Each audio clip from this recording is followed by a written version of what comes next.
Bonjour à tous, c'est Cécile de Tarot Holistique. Aujourd'hui, je vous présente le Brady Tarot. Je suis très contente de vous le présenter dans cette vidéo. C'est un tarot qui était longtemps sur ma wishlist, que j'ai commandé, je ne sais plus, fin du mois dernier, fin du mois d'octobre, et que j'ai reçu là cette semaine. J'ai attendu 3 jours pour l'ouvrir et pour le partager avec vous. On va pouvoir commencer ensemble la découverte. Alors, ce qui est super sympa, c'est que l'artiste Amy Brady, quand elle m'a envoyé le tarot, donc il est là, on va le découvrir ensemble.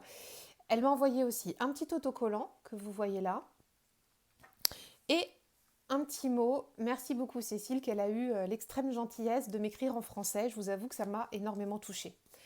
Donc voilà, donc ça je vais ranger ça ici, je vais mettre ça de côté.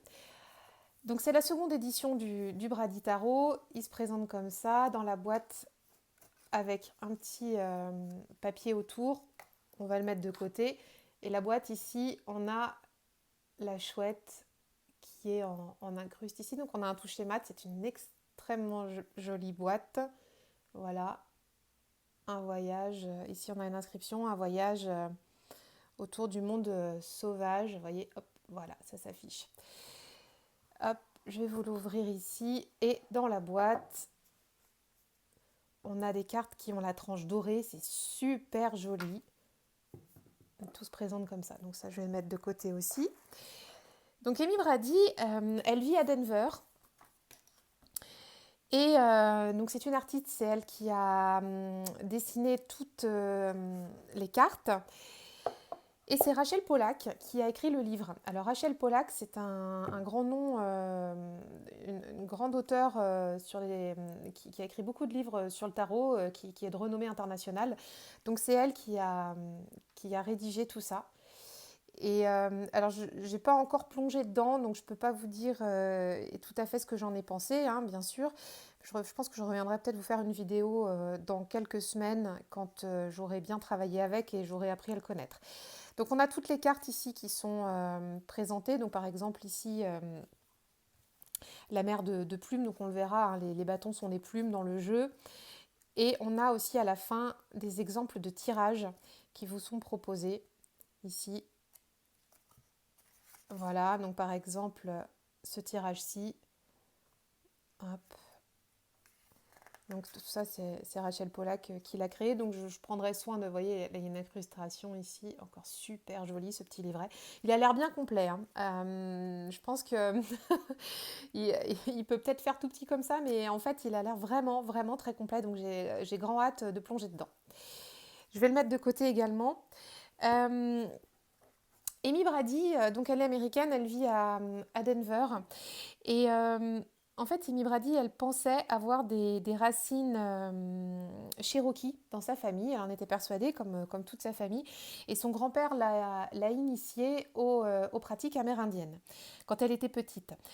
Or, en fait, il s'est avéré que, ça, elle raconte son histoire sur son site, que ses parents ont fait un test ADN pour en savoir plus sur leurs origines. Il s'avère en fait que pas du tout, il n'y avait aucune origine amérindienne dans sa famille.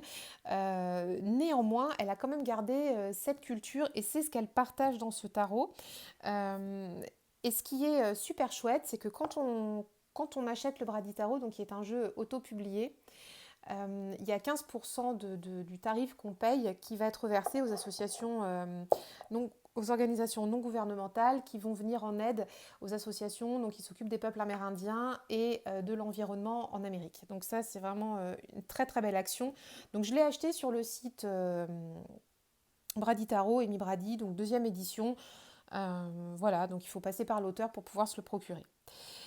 Le jeu a pour vocation, quand je m'y suis intéressée, en fait, de plonger au fond de soi et de se connecter à ses racines, travailler sur son être profond. Donc c'est aussi pour ça que j'ai souhaité l'avoir. Moi, j'adore les jeux animaliers, je suis vraiment une grande fan, j'en ai plusieurs dans ma tarothèque. Je pense que je vous ferai une revue là-dessus. Et ce jeu-là, c'est un style que je n'avais pas du tout encore. Donc on va l'explorer ensemble et je pense effectivement que pour faire un bout de chemin, pour en apprendre plus vers soi, il peut être vraiment très très très intéressant. Donc on peut parler de travail de l'ombre hein, éventuellement. Euh, pour l'instant, je ne sais pas comment je vais l'utiliser, mais on va apprendre à se connaître et puis on va voir ça ensemble, tous les deux, le jeu et moi. Donc on va découvrir toutes les cartes. Il est superbe, hein. Vous voyez, les cartes, elles tiennent comme ça dans la main. Elles sont d'une très très belle qualité. Un toucher mat, j'adore ce toucher-là. Pour moi, c'est pas trop un problème hein, si elles se mélangent pas bien, parce que bah là, je pense qu'elles accrochent un petit peu, mais moi, je les brasse comme ça en fait, mes cartes. Donc pour moi, c'est voilà, c'est pas trop dérangeant. Et j'adore cette tranche dorée, elle est juste magnifique. C'est voilà, c'est juste un superbe travail de réalisation au niveau de l'édition. Donc on va commencer par les arcanes majeures. Donc ici, on a le fou. Donc vous voyez, ce petit oisillon là qui est prêt à sortir du nid, il a une patte en dehors, c'est une très jolie symbolique. Le magicien, qui était l'autocollant que m'a offert Amy Brady, ouais, génial. Voilà, on a toutes les clés en main ici pour pouvoir partir à l'aventure sur notre chemin de vie. J'adore cette carte. La grande prêtresse, l'impératrice. L'impératrice, ici, elle est très fertile, quoi, vous voyez. On a la louve avec ses petits louveteaux ici en dessous. On a la nature vraiment verdoyante, chatoyante. Les petits lapins, enfin voilà, avec les animaux de la forêt, une petite biche, etc. C'est vraiment mais luxuriant, euh, abondant à souhait. Je trouve cette carte vraiment très lumineuse. L'empereur qui est tout en haut de son roc. Il fait solide hein, cet empereur. Hein. Puis alors il passe au-dessus de tout, au-dessus de tout ce qui a été construit, déconstruit. Mais il est là et puis vous voyez, il y a le brame du cerf là. Il en impose quoi. Le hiérophante ici, donc il a toutes les clés pour pouvoir transmettre ou ce qu'il doit apprendre aussi. Donc ça c'est super intéressant. Les amoureux. Alors elle est marrante cette carte parce qu'on a l'impression que ça se chamaille un petit peu quand même. On ne sait pas trop en fait. Euh, ouais, on ne sait pas trop ce qui se passe. Bon, c'est pas le fun love quand même. Hein. Carte de choix, carte. Ouais, ouais, donc ça va être à travailler quand je vais découvrir davantage. Le chariot, elle est magnifique cette carte. Alors moi, le chariot, c'est une des cartes, c'est une carte très importante pour moi. Je fais toujours attention aux cartes du chariot quand je choisis un jeu. C'est une des cartes qui me parle le plus dans les jeux de tarot. Et celle-ci, elle était assez marrante aussi. Enfin, marrante, je ne sais pas si c'est marrant, mais en tout cas, très expressive. Et vraiment, vous voyez, les oiseaux là sont rattachés ici, on ne sait pas trop dans quel sens ils vont. Est-ce qu'ils tombent, est-ce qu'ils volent? En fait, on ne sait pas trop. Est-ce que ce petit oiseau là va réussir à mener sa barque, mener son chariot?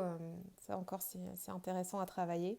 La force aussi, c'est une carte que je regarde attentivement, souvent. Euh, Waouh, elle est juste grandiose cette force. On a une femelle ours, donc on voit bien il y a les mamelles là, et prête à tout pour défendre son univers, son petit. Enfin voilà, c'est encore carte magistrale de la force. Alors l'ermite, c'est une des cartes certainement les plus connues de ce jeu. C'est aussi on retrouve, où est ma boîte? On retrouve l'oiseau là qui est sur la. Oh bah non, c'était pas ce côté-là, c'était celui-ci, le capuchon. Donc ici, vous voyez, on retrouve en fait cette ermite ici. Elle est juste splendide quoi. Alors l'ermite, au même titre que le chariot, moi je fais très très attention à cette carte-là quand je choisis un jeu. Et là, cette carte, enfin cet ermite, il est magistral. Hein. Il a sa lanterne, il y a la lune. Je suis extra fan de cette carte. Son bâton, enfin il y a tout ce qu'il faut. La roue de fortune dans la toile d'araignée. Je suis pas super fan des araignées moi d'habitude. Hein. C'est des petites bébêtes que j'affectionne pas vraiment. Mais alors là, j'avoue que elle est assez assez marrante en fait aussi cette carte. Euh, Parce que on voit la bouille de l'araignée là quand même, hein. On voit, enfin je sais pas si je vais réussir à... Voilà, vous voyez, on voit sa petite bouille. Bah, c'est une araignée qui me fait pas peur pour le coup. Et puis je trouve qu'elle est assez maligne cette araignée parce que elle a fait ses réserves, elle a fait ses provisions. Et voilà quoi. Alors est-ce qu'on se met à la place de l'araignée? Est-ce qu'on se met à la place des animaux qu'elle a piégés? Ça c'est aussi la symbolique de cette carte de la roue de fortune. La justice ici. Voilà, donc le juste équilibre. Le pendu avec l'opossum qui a la, qui a la tête en bas et bien, voyez, bien illuminé aussi au niveau de ses réflexions, prend le temps de réfléchir. Bon, il n'a pas l'air très stressé, hein, il a l'air assez détendu malgré tout. Donc voilà, il prend le temps, cet opossum. La carte de la mort, elle est juste aussi incroyable dans ce jeu. Mais les symboliques sont énormes en fait. On a vraiment tout, toute la transmission là sous la terre, tout ce qui est resté, mais qui nous est encore accessible. Vous voyez l'idée et en fait, on a tout le champ des possibles avec cette nature qui repart, qui refleurit, les petits animaux qui reviennent. Enfin voilà, encore une fois, au niveau de la symbolique, je trouve ça juste incroyable. Tempérance, avec les serpents. Donc il y en a un qui est sur terre, l'autre qui est dans la rivière. Intéressant aussi, donc à creuser. Alors, moi, tempérance, c'est pas la carte qui me parle le plus dans les jeux. C'est toujours une carte que je dois un peu plus étudier. Parce que déjà, je la tire pas beaucoup, cette carte-là. Et puis, je suis moins connectée à elle, tout simplement. Pour l'instant, peut-être que ça va évoluer, hein. Il y a aussi des questions de tempo dans tout ça. Le diable. Ah, on a un bouc ici qui est... Waouh, ok. Bah, pour le coup, il a pas l'air super sympa et il y a pas mal de crânes au-dessous de lui, là, vous voyez. Et alors, ce qui est intéressant d'observer aussi, c'est qu'il est en érection, ce bouc. Donc, on a toute la symbolique du diable euh, qui est dans cette carte. Tout ce qui est extraversion, euh, tous les excès, bon, mais pourquoi pas? Elle est intéressante. Et puis, on a quand même aussi de la nature ici. Mais alors, est-ce que ces petits oiseaux-là se font prendre par le lierre ou est-ce que, enfin voilà, on va à creuser aussi. Comme en fait, vous savez, dans le tarot de Marseille, on a le diable qui relie à lui les personnages en fait qui sont à ses pieds. Bah là, en fait, le lierre qu'il a dans la gueule, en fait, hein, va aussi emprisonner ces deux oiseaux. Donc, est-ce qu'ils vont pouvoir s'en libérer? Donc ça reste à voir. La tour, qui fait peur là pour le coup. Cette carte-là, elle est pas cool. Dans ce jeu, elle est franchement pas cool. Il y a des éclairs de partout, il y a de la tornade, les petits oiseaux qui sont pris au piège dans leur arbre. Alors malgré tout, il y en a quand même qui arrivent à s'envoler, à s'échapper, mais ça a l'air assez soudain, c'est violent. Euh, bon, est-ce que tout le monde va en réchapper? Ça, l'avenir nous le dira. L'étoile, elle est sublime aussi, avec les deux cruches là qui se reversent. On a vraiment l'étoile là pour le coup qui rayonne parmi les autres étoiles. Ouais, elle est assez magique cette carte aussi. La lune, la lune elle est splendide dans ce jeu. C'est une carte aussi moi quand je choisis un jeu de tarot, la lune pour moi elle n'est pas toujours déterminante. C'est une carte que je tire assez régulièrement, mais c'est pas non plus la, celle qui revient le plus dans mes tirages. Mais c'est pas sur elle que je vais focaliser mes choix. Je suis plus attachée, donc comme je vous le disais tout à l'heure, au chariot, à l'ermite, bah même au diable aussi, hein, pour le coup, c'est une carte souvent qui me plaît assez dans ses excès. Et alors, pour en revenir à la lune, ici, moi, je la trouve magnifique, cette lune, en fait, avec cette chouette encore et cette lune derrière. Enfin, voilà, elle me parle beaucoup.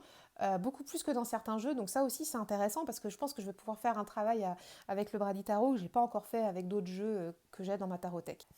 On a le soleil ici qui est, euh, qui est également une carte magnifique et extrêmement lumineuse de ce jeu. Euh, un vrai soleil de vie là, qui irradie toute la nature abondante, luxuriante, les petits oiseaux qui sont au calme. Et c'est intéressant de la voir par rapport à la Lune. On a bien donc les deux astres qui sont représentés. Et voilà, les deux en général vont ensemble. Le soleil, là, c'est une des cartes les plus lumineuses du jeu. Et moi, je la trouve vraiment, comme je disais tout à l'heure, vraiment très intéressante pour travailler son soleil de vie. Elle est magnifique, extrêmement flamboyante. Et elle me plaît beaucoup. Le jugement, ici, voilà, la carte du monde. On a, on a quasiment tous les symboles qui se retrouvent dans cette carte. Voilà, avec les eaux qui se déversent, le petit oiseau qui a quitté son nid, qui a cassé son œuf. Alors, ça me fait penser au nid du fou, hein, tout à l'heure. Vous voyez? Hop là, est-ce qu'on n'est pas sur le même petit oiseau, hein? Euh, donc ça, c'est intéressant de regarder aussi ça, ce qui se passe. Voilà. Ensuite, on passe aux coupes. On passe à la série des plumes qui sont en fait les bâtons, donc pour les suites. Donc on a toujours un mot ici qui vient compléter la carte et je trouve ça vraiment super intéressant parce que bon, déjà euh, le système respecte le Rider-Waite. Les symboles présents dans les cartes vous permettent aussi d'avoir une interprétation enrichie et les termes aussi qui sont écrits permettent aussi d'aller chercher un sens complémentaire. Donc c'est vraiment un jeu extrêmement riche par rapport à ça. Donc ici, donc l'as de plumes, donc pour les bâtons, on a l'inspiration. Je vais mettre ça ici. Le succès pour le 2. Alors il est vraiment dans la réussite. Hein. Il a, par contre, vous voyez, il a bien croqué les petits oiseaux là, mais par contre pour lui, c'est le succès de la nature, quoi. C'est la loi de la nature qui prend le dessus, donc ça aussi c'est sympa. L'avantage pour le 3. Le 4, l'optimisme.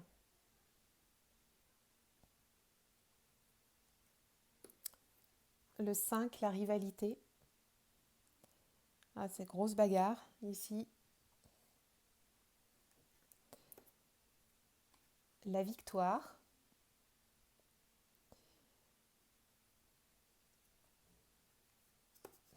Le 7, le pouvoir.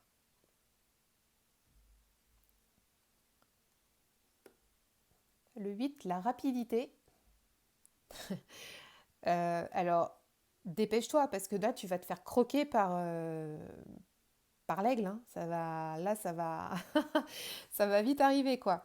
Donc, est-ce qu'on est, en fait, ça aussi, c'est sympa à observer, est-ce qu'on est dans la posture, en fait, du prédateur qui a besoin de rapidité pour pouvoir prendre sa proie, hein, tout simplement, dans l'ordre des choses, dans la loi de la nature, lui, il a besoin de se nourrir. Donc, est-ce qu'on est dans cette posture-là ou est-ce qu'on est dans la posture ici du, du petit animal qui va se faire attraper et c'est quoi? C'est un castor? On dirait que c'est un castor et on a besoin de fuir. Donc, dans quelle posture on est? Le conflit, touche pas à mes ressources, touche pas à ma fleur. En plus, il y a plein d'épines là, sur cette espèce de cactus. Et le fardeau pour ce 10 de plumes. En fait, cet oiseau a plein de plumes. Et vous voyez, il y en a peut-être même trop pour lui. Bon. Dans les personnages de la cour, Euh, on a en fait une famille, donc la fille, le fils, la mère et le père. Donc là, on est dans la fille de Plume. Donc là, elle fait ses stocks, elle fait ses provisions. Le fils,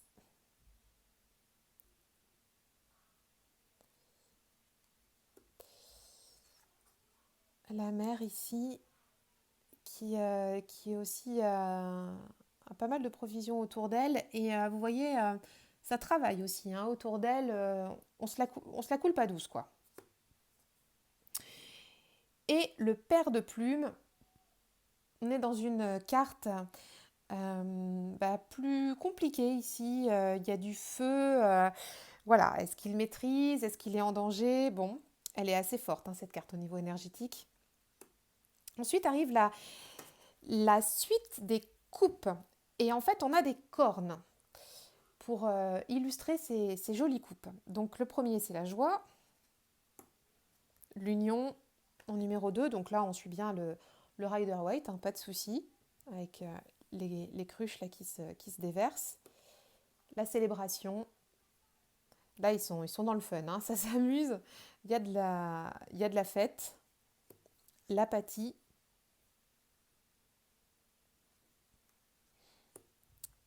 La perte. Il est intéressant ce petit raton laveur parce que en fait il contemple sa perte ici mais il se rend pas compte qu'au-dessus de lui il y a encore des coupes qui sont pleines mais par contre il risque de se le faire piquer par ses deux petits copains. Donc est-ce qu'il va s'en rendre compte assez rapidement? La joie, le bonheur plus exactement.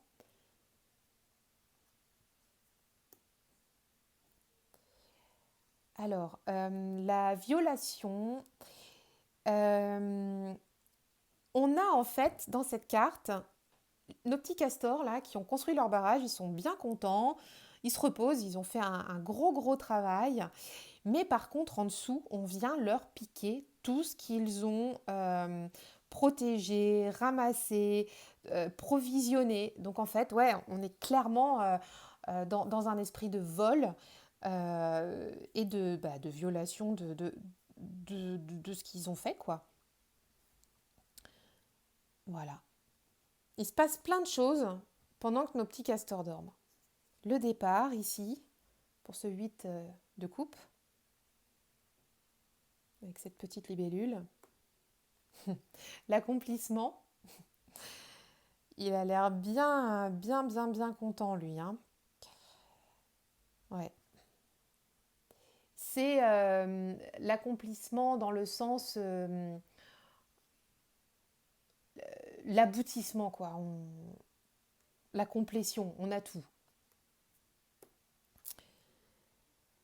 Le débordement, alors en fait, overflowing, c'est un peu intraduisible, mais bon, moi je vous l'ai traduit comme ça. L'opulence, quoi. Le débordement, l'opulence, cet oiseau-là est débordé, il y en a trop, ça part dans tous les sens en fait, il y en a beaucoup. Ils ne savent plus où donner de la tête. Voilà. Et puis il y a quand même l'arc-en-ciel, là, ça, il y a du petit bonheur quand même, hein, un grand bonheur même. Euh, la fille de corne, donc comme on le disait tout à l'heure, hein, les coupes ce sont des cornes. Donc la fille de corne ici, le fils de corne prend des risques, hein, mais il est bien sur ses papates. C'est vraiment le propos du cavalier aussi, hein, d'aller prendre des risques, d'être tout feu, tout flamme. La mère de corne, donc elle mène son monde là. Elle fait un peu chef d'orchestre, je trouve, hein, de son milieu naturel. Et le père de corne, alors lui aussi, grosse prise de risque, mais il est bien planté là sur son roc. Il maîtrise, hein, il a la patte là sur son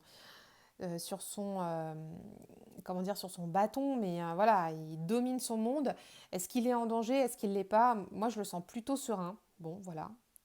Il y a quand même le crocodile là ici hein, qui se balade en dessous. Donc il est peut-être en danger, mais il est serein. Ensuite, on arrive ici à la suite des épées, des flèches. Donc ça, c'est une de mes cartes préférées dans ce jeu.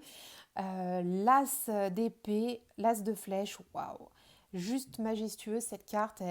Moi, elle me fascine. Il y a un ancrage en fait, une force dans cette carte qui m'interpelle énormément. Donc je pense que je vais pas mal travailler autour de cet as d'épée, de flèche du coup là dans ce jeu. On a ce 2 de flèche qui est l'armistice. Dans le Rider-Waite classique, c'est une carte de choix où souvent le personnage a les yeux bandés puisqu'il ne trouve pas le chemin.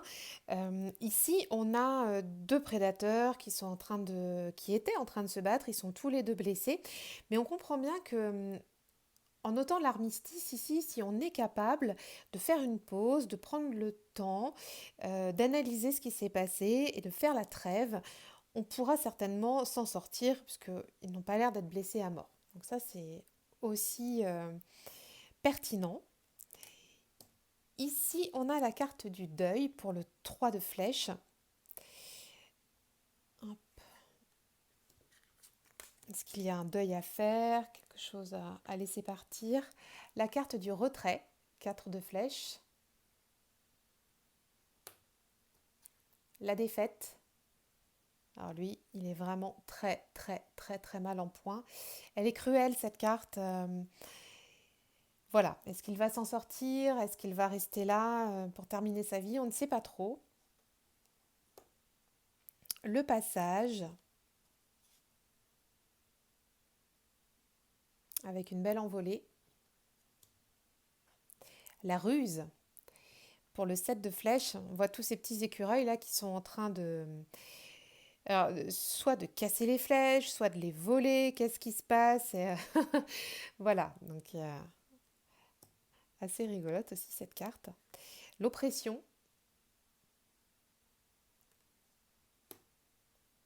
l'angoisse, cette maman là qui veut protéger ses petits. Et la finalité, très, très marrante cette carte en fait. D'habitude c'est une carte difficile, hein, le 10 d'épée dans le tarot. Ici sur le 10 de flèche, on a l'opossum en fait qui, vous savez, dans la nature, il fait exprès de faire le mort pour pouvoir se sortir de toutes les situations où il peut se sentir agressé. Et là on voit bien que cet opossum, il est peut-être en train de jouer au mort justement. Les flèches n'ont pas traversé sa fourrure, donc on présume qu'il va être en mesure de se relever quand en fait l'attaque sera terminée. Une très belle symbolique. La fille de flèche, paresseux dans son arbre. Le fils à l'affût. La mère, donc la reine d'épée ici, c'est une carte que j'aime beaucoup, beaucoup, beaucoup. Déjà d'ordinaire, et puis alors dans ce jeu encore plus, elle est vraiment majestueuse, et puis elle a ses petits ici qu'elle protège. Et le père de flèche, le roi de flèche. On termine par la suite des racines qui correspondent au denier. Et en fait, dans toutes les cartes des racines, on va justement avoir cet ancrage au sol, cette notion de terre. Et on commence par l'as ici, où on a donc tous les éléments de la vie et le travail en racine qui démarre pour pouvoir fleurir. L'équilibre, le travail,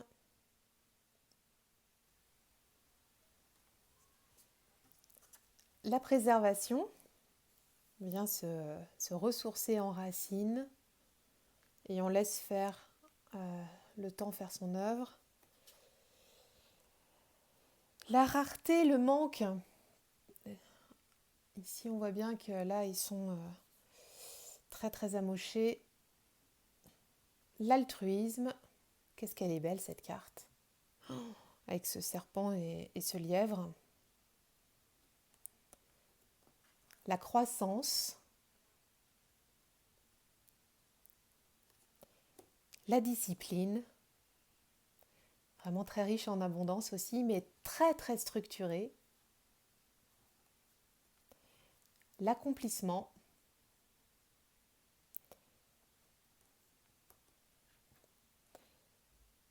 la richesse.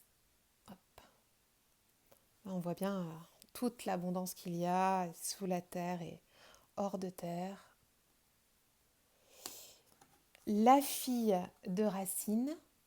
J'adore, j'adore cet ours.